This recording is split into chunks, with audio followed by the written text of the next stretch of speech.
하늘에 계신 우리 아버지, 아버지의 이름을 거룩하게 하시며 아버지의 나라가 오게 하시며 아버지의 뜻이 하늘에서와 같이 땅에서도 이루어지게 하소서. 오늘 우리에게 일용할 양식을 주시고 우리가 우리에게 잘못한 사람을 용서하여 준 것 같이 우리 죄를 용서하여 주시고 우리를 시험에 빠지지 않게 하시고 악에서 구하소서. 나라와 권능과 영광이 영원히 아버지의 것입니다. 아멘.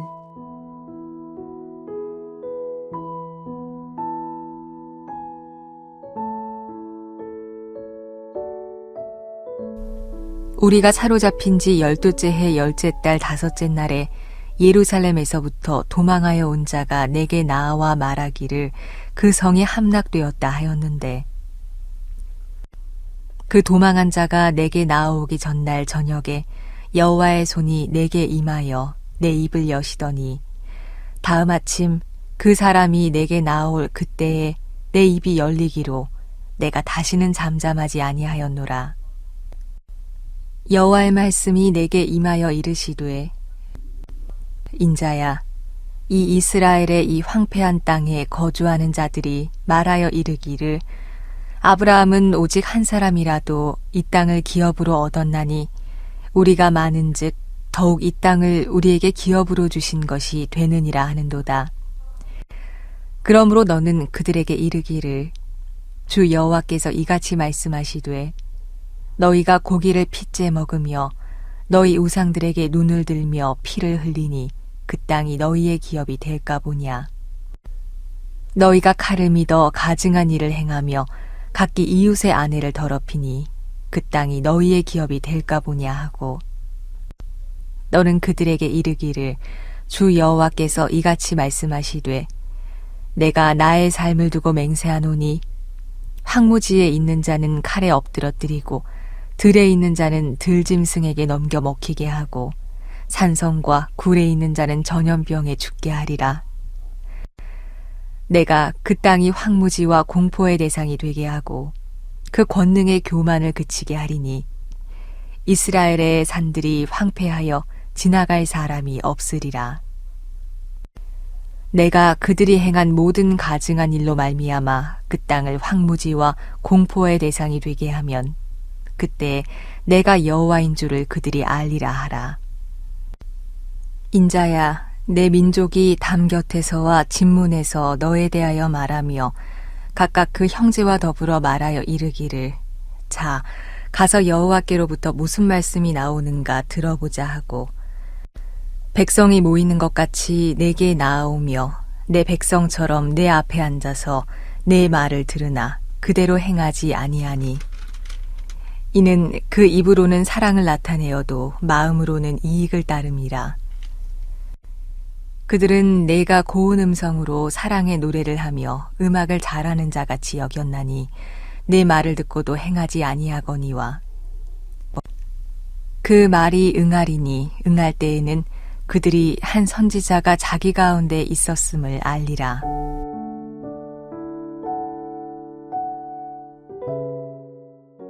오늘 우리가 함께 읽은 에스겔 33장 21절부터 33절까지의 말씀은 이스라엘 역사상 가장 비극적이고 뼈아픈 소식이 전해지는 장면으로 시작됩니다. 21절을 보면 예루살렘이 함락되었다는 소식을 가진 도망자가 바벨론에 있는 에스겔에게 찾아옵니다. 에스겔이 그토록 피를 토하며 경고했던 하나님의 심판이 마침내 현실이 된 것입니다. 예루살렘 성벽은 무너졌고 성전은 불탔으며 수많은 사람들이 죽거나 포로로 끌려갔습니다.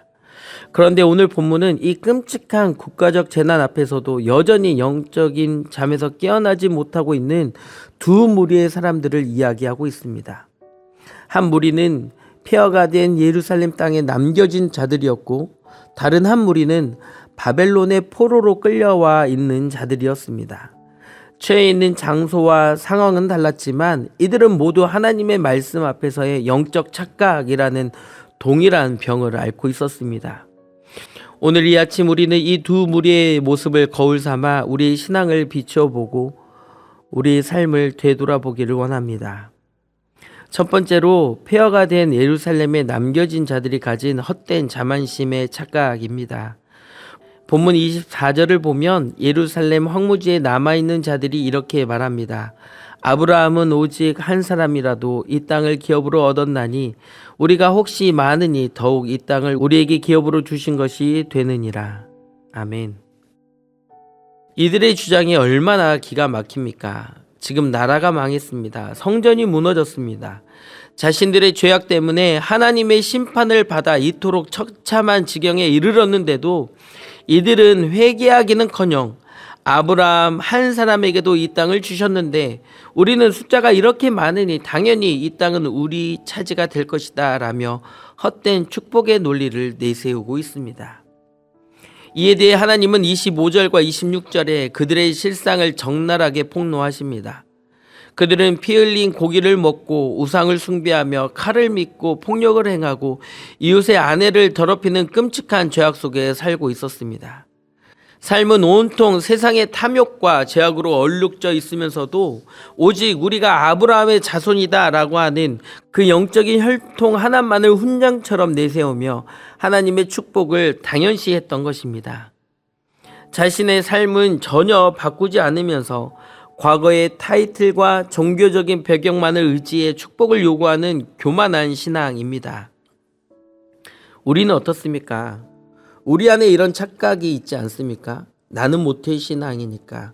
우리 집안에 몇 대째 믿는 집안인데 내가 교회에서 장로고 권사고 안수 집사니까 하나님이 당연히 복을 주시겠지라며 헛된 자만심에 빠져 있지는 않습니까? 교회 문을 나서는 순간부터 세상 사람들과 똑같이 이기적으로 살아가고 이웃에게 상처를 주며 내 욕심을 채우기 바쁘면서 주일날 예배당에 앉아 있다라고 하는 이유 하나만으로 나는 안전할 것이다 스스로 속이고 있지는 않습니까? 하나님은 우리의 과거의 타이틀이나 직분을 보시는 분이 아니라 오늘 우리의 삶이 십자가의 복음에 합당하게 빚어지고 있는가를 바라보시는 분이심을 우리는 잊지 않아야 합니다. 하나님의 은혜만을 강조하는 이들이 빠지기 쉬운 오류가 바로 이런 모습입니다. 구원은 하나님의 은혜니 삶은 아무렇게 살아도 된다라고 생각하는 사람들이 갈라디아서에서도 동일하게 나타납니다. 성경은 이를 육체의 기회로 삼지 말라라고 경고합니다. 하나님의 은혜를 이렇게 오용하는 것은 교만이며 또한 하나님을 온전히 믿는 모습이 아닙니다. 이는 자기 방식의 믿음을 만들어낸 자기중심적 우상 숭배일 뿐입니다. 두 번째, 바벨론 포로로 끌려온 이들이 가진 듣기만 하고 행하지 않는 신앙의 착각입니다. 본문 30절 이하를 보면 바벨론에 있는 백성들이 에스겔에게 모여듭니다. 31절을 보겠습니다.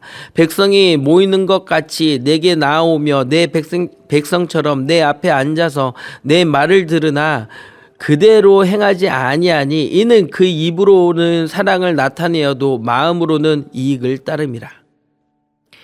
이들은 겉보기에 아주 훌륭한 성도들 같았습니다.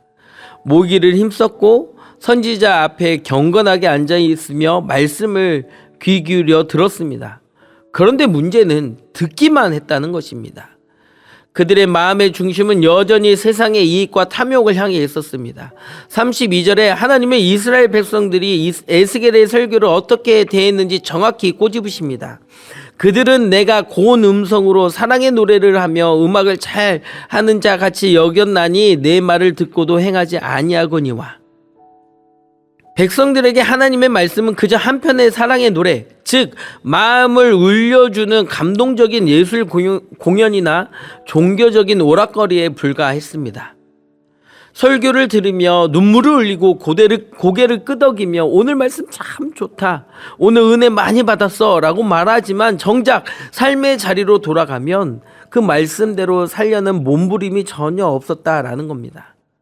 말씀을 듣고 감정적인 위로를 얻는 것으로 자신의 영적 의무를 다했다라고 착각하는 관망하는 신앙이요, 종교적인 취미생활로 전락해버린 신앙입니다. 사랑하는 성도 여러분, 오늘 우리는 말씀 앞에 어느 자리에 서 있습니까?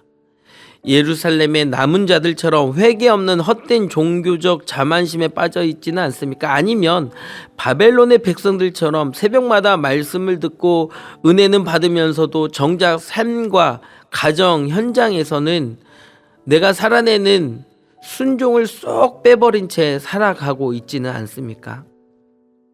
기억하십시오. 우리의 직분이나 설교를 들을 때의 그 일시적인 감정적 동요가 우리를 구원하고 변화시키는 것이 아닙니다.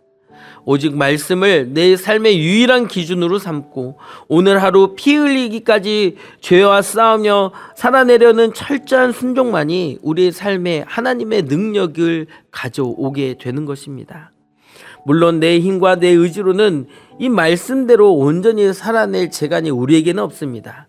그렇기 때문에 우리는 십자가 앞에 엎드려야 합니다. 내 속에는 선한 것이 없음을 솔직히 고백하고 내 안에 내주하시는 성령 하나님께서 오늘 하루 나를 온전히 다스려 주시기를 기도해야 합니다. 듣기만 하는 영적인 귀머거리, 행함이 없는 죽은 신앙에서 벗어나 오늘 나에게 주신 이 말씀이 내 손과 발을 통해 삶의 현장에서 아름다운 열매로 맺어지는 진짜 신앙을 회복해야 합니다.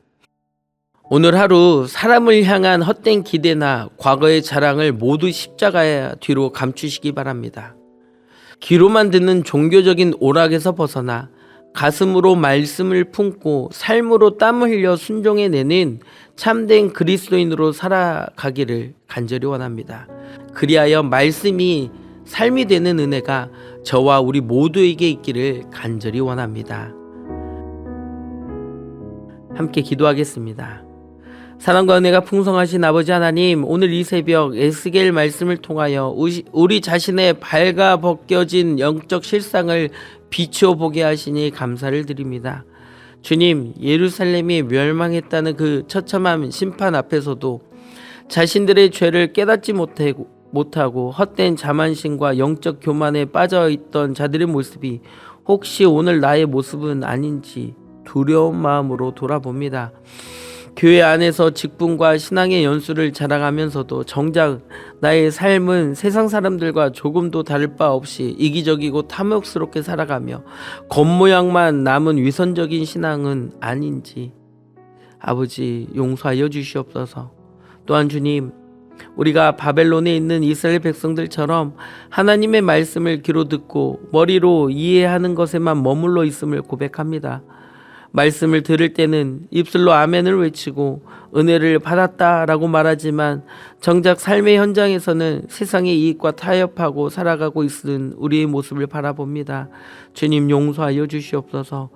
이제는 우리의 헛된 착각을 깨트려 주시옵소서. 듣기만 하고 행하지 않은 죽은 신앙에서 벗어나게 하시고 오늘 우리에게 주신 이 새벽의 말씀이 성전 문을 나서는 순간 사라지는 안개처럼 되지 않고 우리의 직장과 가정, 사람들의 만남 속에서 아버지 살아 역사하며 또 그 삶을 살아낼 수 있는 용기도 우리에게 허락하여 주시옵소서.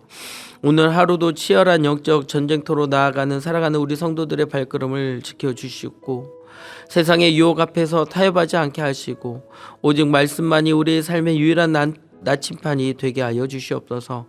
우리의 순종을 통하여 이 땅에 하나님의 살아계심이 증거되는 복된 하루가 되게 하여 주시옵소서. 우리의 길이요 진리요 생명 되시는 예수 그리스도의 이름으로 간절히 기도드립니다. 아멘.